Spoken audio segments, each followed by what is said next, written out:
Morning students, in last class we discussed about the calculation of concentration of free electrons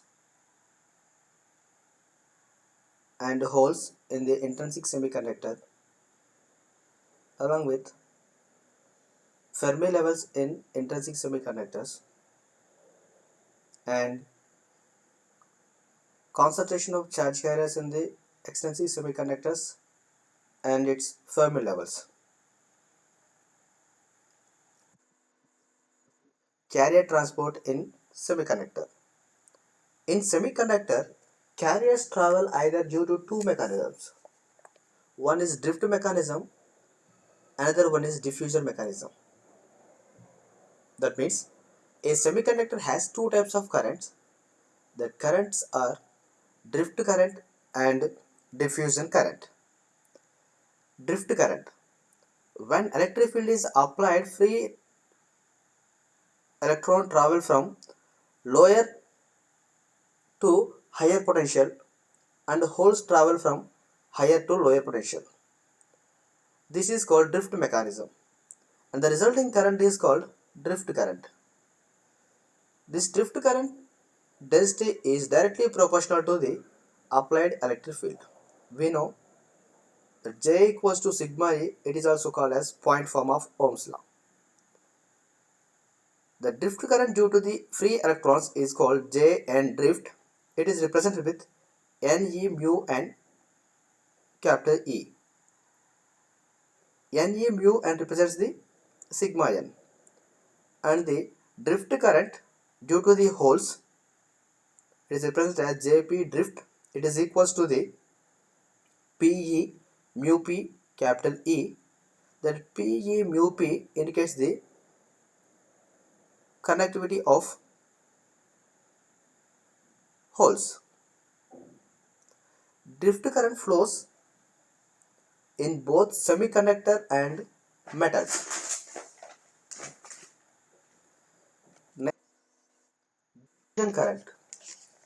When a gradient or change is present in the concentration of carriers, then carriers travel from higher concentration to lower concentration.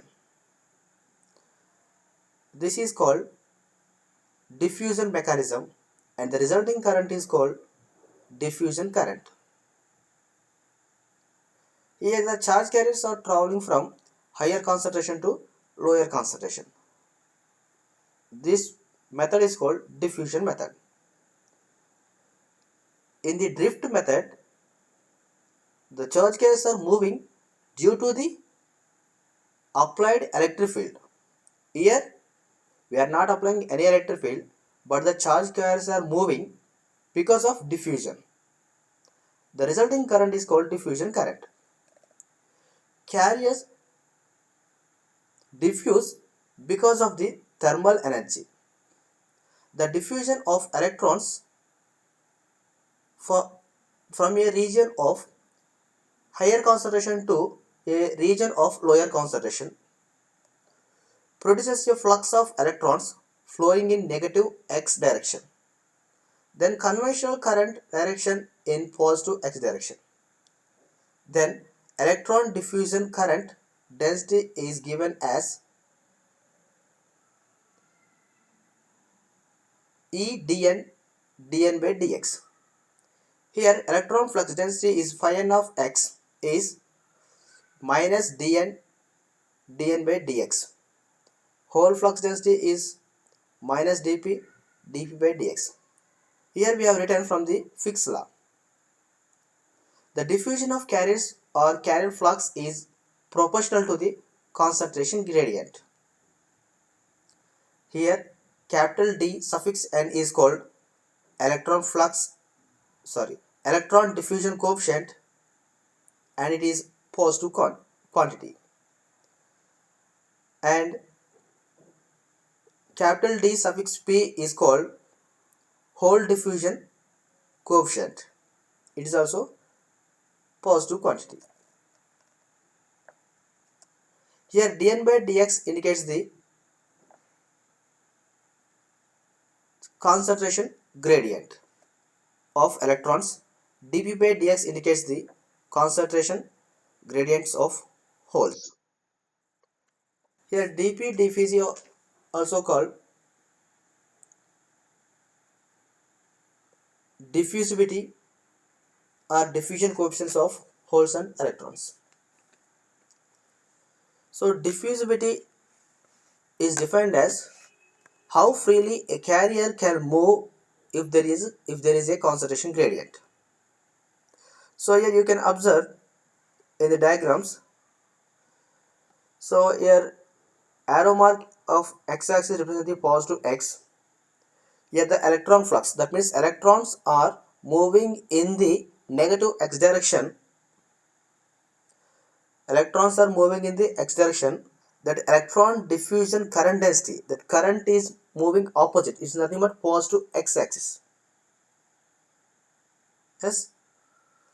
So the diffusion of electrons from a region of higher concentration to lower concentration region, flux of electrons flowing in negative x direction in the first diagram.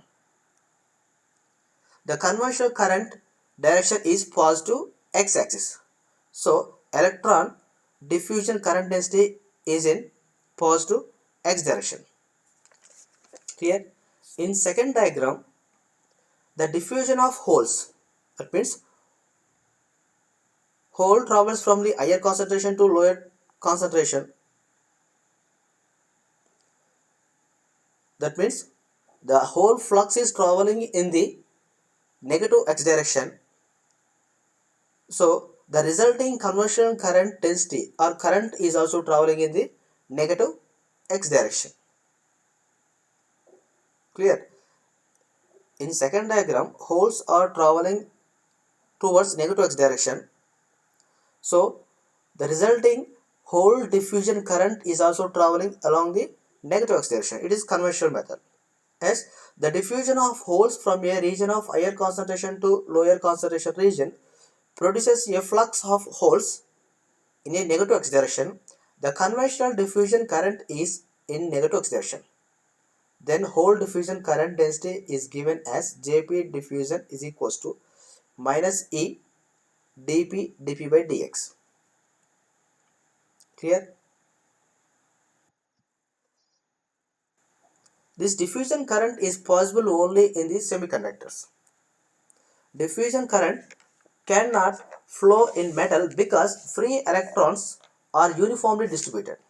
That means concentration gradient is 0.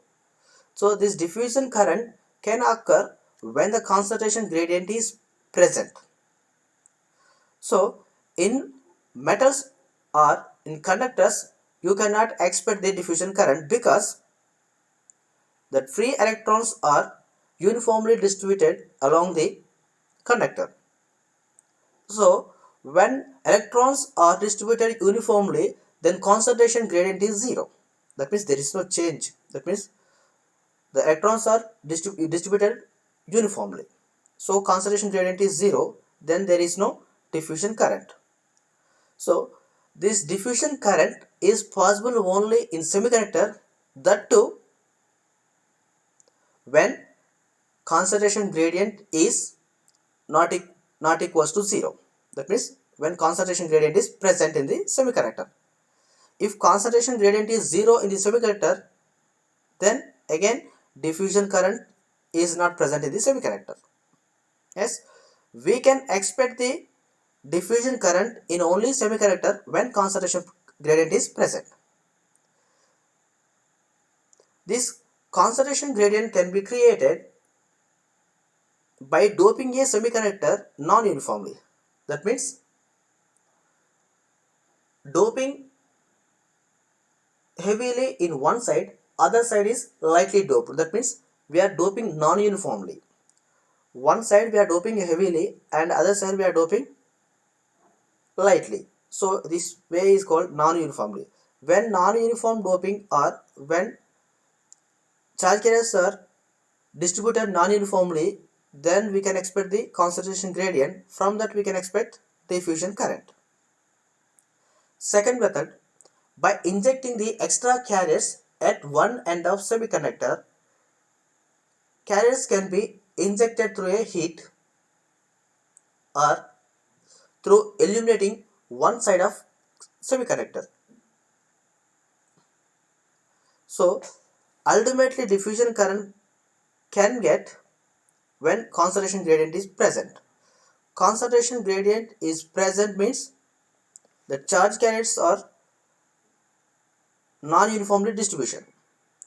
So when we are doping, one side is heavily, other side is lightly, that means the charge carriers are non-uniformly distributed in the semiconductor.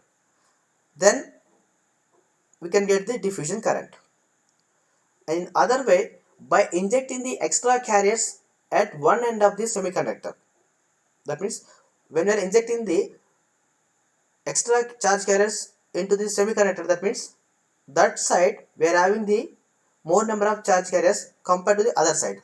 Again, the charge carriers are non-uniformly distributed. So from that we can expect the concentration gradient is not equals to 0. Then you can get the diffusion current. This injection of charge carriers in again two ways. One is by heating the or through illuminating one side of the semiconductor. It's a relationship. It gives the relationship between the diffusion constant or diffusivity to mobility. It's the ratio of, otherwise you can say it's the ratio of diffusion constant to the mobility. Diffusion constant of electrons to the mobility of electrons, or diffusion constant of holes to the mobility of holes. It is equals to the thermal voltage, or it is equals to kT. This thermal voltage or kT is at room temperature 300 Kelvin degrees is equals to 26 millivolt. So we can write this thermal voltage Vt equals to 8.6 into 10 power minus 5 into T in kelvins. Otherwise you can write T by 11,600. So for particular temperature you can calculate the thermal voltage by using this formula T by 11,600. In generally at room temperature it is equals to 26 millivolts or 0.036 volts. Next, carrier generation in semiconductors. Carrier generation in semiconductors. That means how the carriers or how the electron and hole pair can be generated in the semiconductors. These excess carriers can be generated due to four reasons. In these four mechanisms, any one of the mechanism can be used in the semiconductors. That four are thermal excitation, photo excitation, impact ionization, electrical ionization, or field ionization. So out of these four mechanisms, one method is used in the semiconductors to produce the excess carriers. First one, thermal excitation. It refers to providing a sufficient thermal energy. So here we are producing the excess carriers by providing the sufficient thermal energy. So it refers to the providing sufficient thermal energy, that means more than the energy gap or energy band gap, to a valency electron, so that it moves from the valency band to conduction band or covalent band to free electron. So by supplying the sufficient thermal energy to the valency electron, that electron can move into the conduction band. Yes. So when electron is moving into the conduction band, so that electron becomes the free electron, that empty energy level in the valency band becomes the free electron, the free hole. So here we can generating the electron and hole pair by supplying the sufficient thermal energy. Clear? Next one, photo excitation. It refers to creating a pair of free electrons and holes by illuminating the semiconductor with light. Here we are generating the electron and hole pair by applying the light on semiconductor. This photo excitation is possible if photon energy is more than the energy gap. In thermal excitation and photo excitation, we need to supply the sufficient energy. Why? Because we are creating the electron and hole pair. When it is creating, when valence electron is moving from the valency band to conduction band, that electron becomes the free electron. That empty energy level in the valency band becomes the hole. Yes, that can be created. Either you can supply in the thermal energy that must be more than the energy gap. Yes, here also we are generating the, that means in photo excitation also we are generating the electron and hole pair by illuminating the light on semiconductor. Yes, that photo excitation is possible if photon energy or light energy is greater than the energy gap. HF is greater than or equals to Eg. Yes, we can write the frequency F equals to C by lambda. Lambda is the wavelength of the applying photon. So from that we can write lambda is less than or equals to 1.24 by Eg electron volt. Here H is the Planck's constant, C is the light velocity. So from that we can write photon excitation occurs if wavelength of photon does not exceed, the wavelength of photon does not exceed lambda c, it is cutoff wavelength, it is equals to 1.24 by Eg in electron volt. That energy gap must be written in electron volt. The resulting value units are micrometers. Yes. Next, impact ionization. It refers to creating a pair of free electron and hole through bombarded of semiconductor atom with a high energy carriers. When a collision occurs, the kinetic energy of carriers will be transferred to an atom. When a collision occurs, the kinetic energy of carriers will be transferred to an atom. If this energy is greater than the energy gap, again the kinetic energy must be greater than the energy gap, then bound electrons moves from covalent bond to free space. So again we are creating the electron and hole pair. Clear? Next, electrical excitation. It refers to creating a pair of free electrons and hole by applying a very strong electric field. So here we are creating the electron and hole pair by applying the strong electric field. That means we are connecting the battery. The value of voltage is, or electric field is megavolt per centimeter. So here we are defining the generation rate. That means we are creating the electron hole pair. So here the reading term generation rate. It is the number of carriers generated per unit volume per unit time. So it represents the number of electron and hole pair generated per unit volume per unit time. So by using these four mechanisms, we can generate in the excess carriers,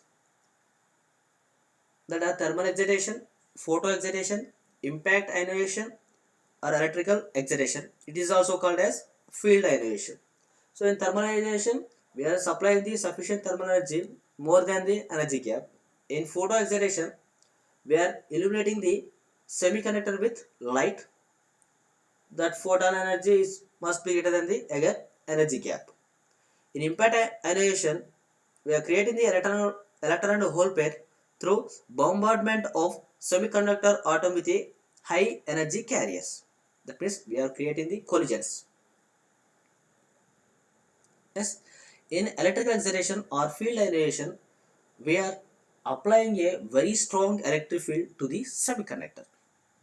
Clear? Next, recombination rate.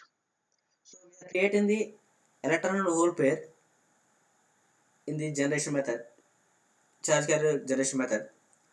So here electron and hole may recombine in the semiconductors. So it refers to the disappearance of electron in a hole pair when a free electron is from valency band.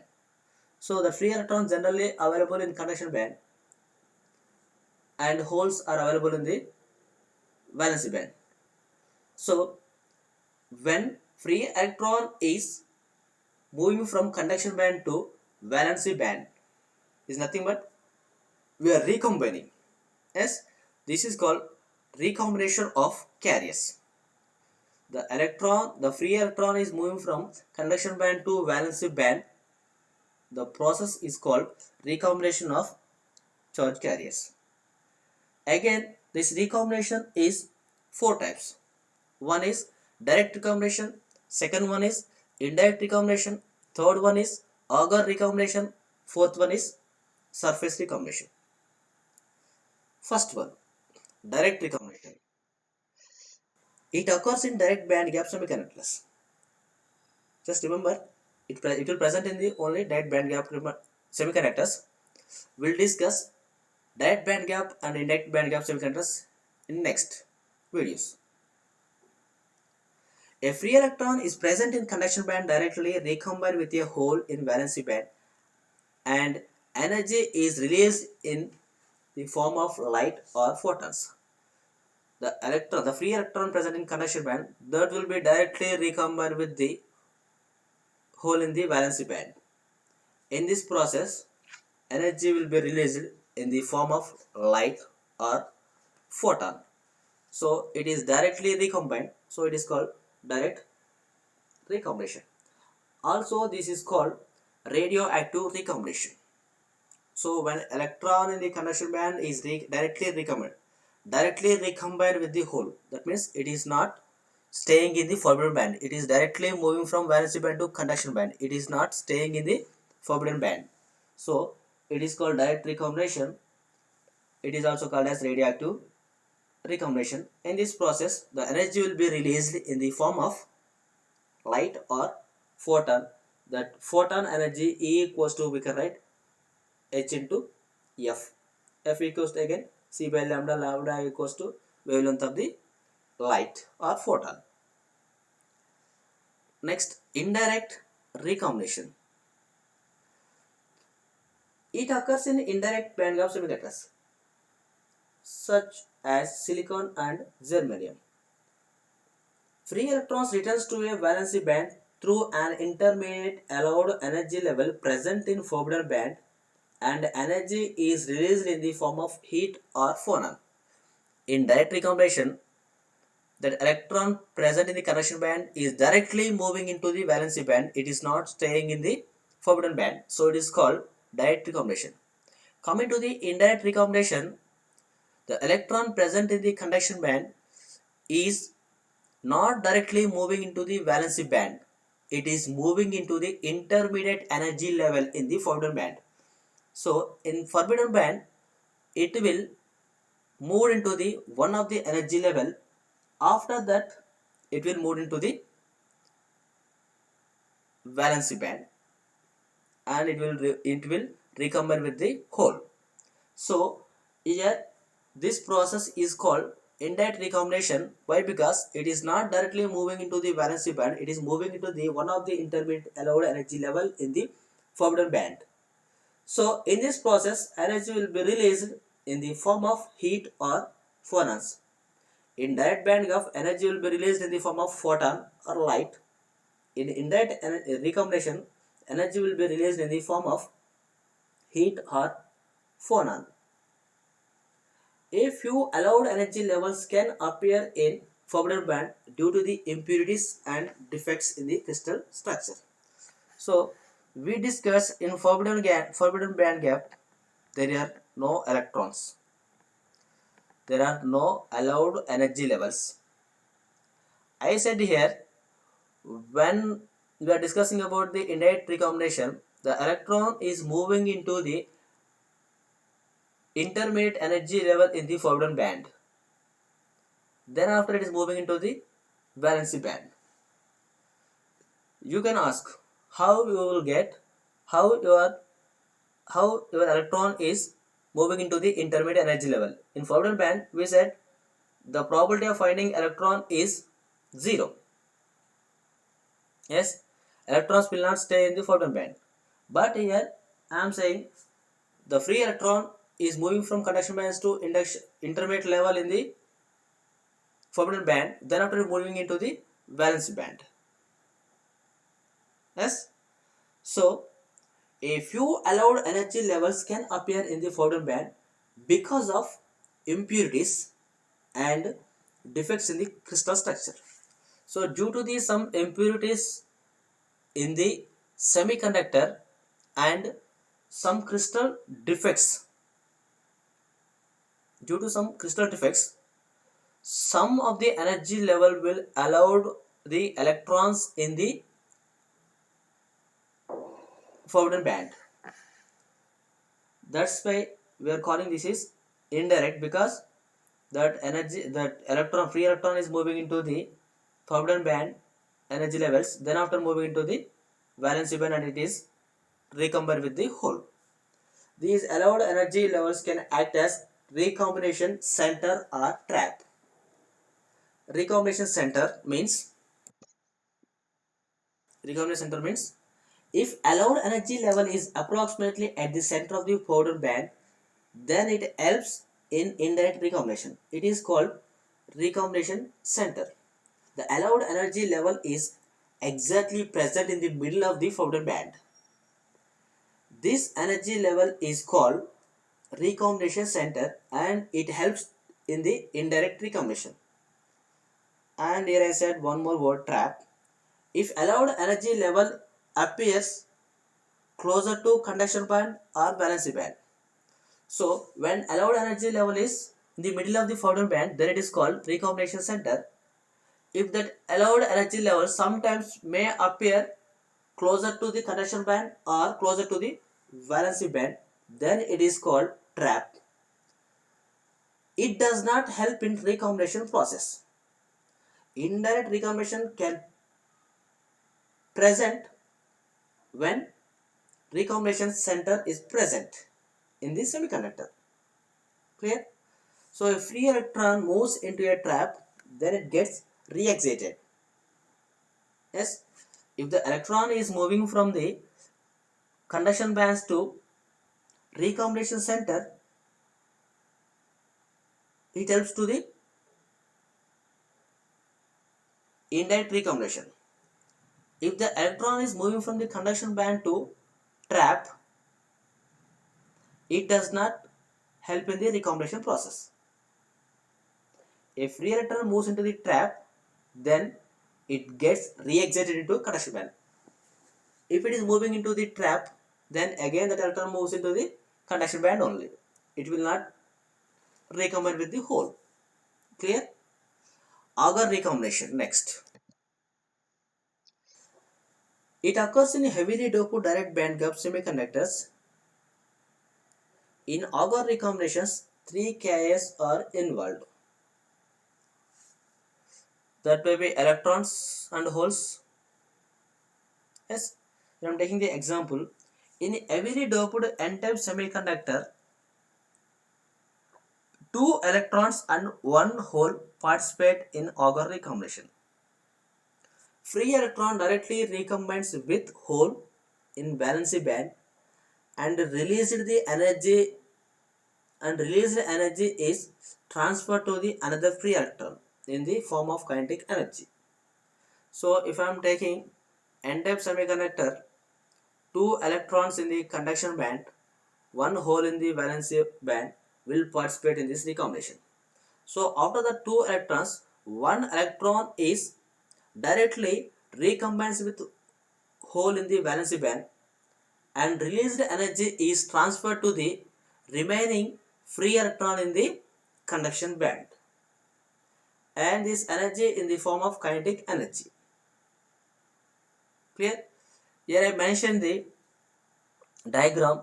So 2 electrons in the conduction band and 1 hole in the valency band. So one of the electron is moving from the conduction band to valency band and it is directly recombined. When it performs the recombination, the released energy is transferred to the remaining free electron. In second diagram you can observe the released energy is that arrow mark is given to the, that means the released energy is given to the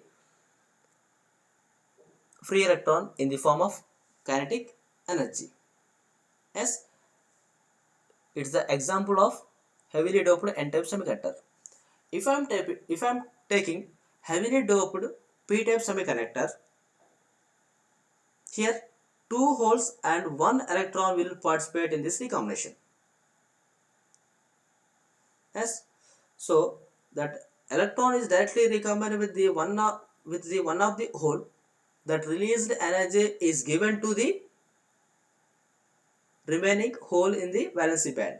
Then the energy of remaining hole will be increased. As in heavily doped n-type semiconductor, the energy of remaining electron will be increased. Next, fourth one, recombination. It occurs at the surface of indirect bandgap semiconductors due to abrupt termination of crystal structure. A large allowed levels appear in the forbidden band at the surface of semiconductor. These are called surface states. They increase the rate of recombination. Yes. The next, recombination rate. It's the number of recombinations per unit time is called recombination rate. The recombination rate is directly proportional to the concentration of free electrons in conduction band and concentration of holes in valence band. Recombination is nothing but combining the electron and hole. Yes. So the recombination rate is always directly proportional to the concentration of electrons and concentration of holes. One electron, one hole, two electrons, two holes, three electrons, three holes. So the concentration of electrons and holes is directly proportional to the recombination rate. So here I mentioned recombination rate R equals to N into P, N equals to concentration of electrons, P equals to concentration of holes, and here beta is the constant of proportionality. Yes. So generation, here I mentioned R equals to G equals to beta into NP. Here R indicates the recombination rate, G indicates the generation rate. So for generation also, when you are supplying the thermal energy for the in the thermal excitation, one electron and one hole. Yes, the concentration of electrons and concentration of holes is same. Yes, so we have written R equals to G equals to beta NP. When a semiconductor is in thermal equilibrium, carrier concentrations are denoted by the N naught and P naught. Then it is written as beta into N naught into P naught. Clear? In thermal equilibrium, carrier concentration remains constant. This is possible only if generation and recombination rates are equal. Clear? So recombination rate and generation rates are equal in thermal equilibrium only. Clear? So in this we discussed the different types of currents in the semiconductor, that are drift current and diffusion current. Drift current due to the applied electric field, diffusion current due to the concentration gradient. Yes. And next, carrier generation. In this carrier generation we are using four methods, that are thermal excitation, photo excitation, impact ionization, electrical excitation, or field ionization. So in thermal excitation we are supplying the thermal energy. In photo excitation we are illuminating the semiconductor by using light. In impact ionization we are bombardment of semiconductor atom with a high energy carriers. In electrical excitation by applying the very strong electric field. In recombination of carriers, again it is in four methods. One is direct recombination, indirect recombination, agar recombination, surface recombination. So in direct recombination, the free electron in the conduction band is directly recombined with the valency band. So the released energy in the form of photon or light. In indirect recombination, the free electron in the conduction band is not directly recombined with the hole in the valency band. It is initially moving into the one of the intermediate energy level in the forbidden band. Thereafter it is moving into the valency band and it is recombined with the hole. So here also energy will be released in the form of phonon or heat. Yes, if the allowed energy level in the forbidden band is at the center, then it is called recombination center. If that allowed energy level in the forbidden band is closer to the conduction band or valency band, then it is called trap. Unfortunately, if it is moving into the trap, again it is re-excited into the conduction band. If it is moving into the recombination center, then only it can perform the recombination. Next, agar recombination. It is also present in the heavily doped direct band gap semiconductors. So, in this agar recombination, three charge carriers will present. If I am taking N type, 2 electrons, 1 hole. If I am taking P type, 2 holes and 1 electron. So in this example I have taken N-type semiconductor, 2 electrons and 1 hole. One of the electron will be recombined with the hole. That released energy is supplied to the remaining free electron in the form of kinetic energy. That remaining free electron energy will be increased here. Okay. Next, surface recombination. It is present in the indirect band of semiconductors due to the abrupt termination of crystal structures. Due to the crystal structures, allowed levels appear in the forbidden band at the surface of the semiconductor. These are called surface states and they increase the rate of recombination. So generation rate, recombination rate. Generation rate is nothing but is the number of generations per unit volume per unit time. Similarly, recombination rate is number of recombinations per unit volume per unit time. So R and beta, R and G, these two are directly proportional to the concentration of electrons and holes. So R equals to G equals to beta NP. The beta is the constant of proportionality. Thank you.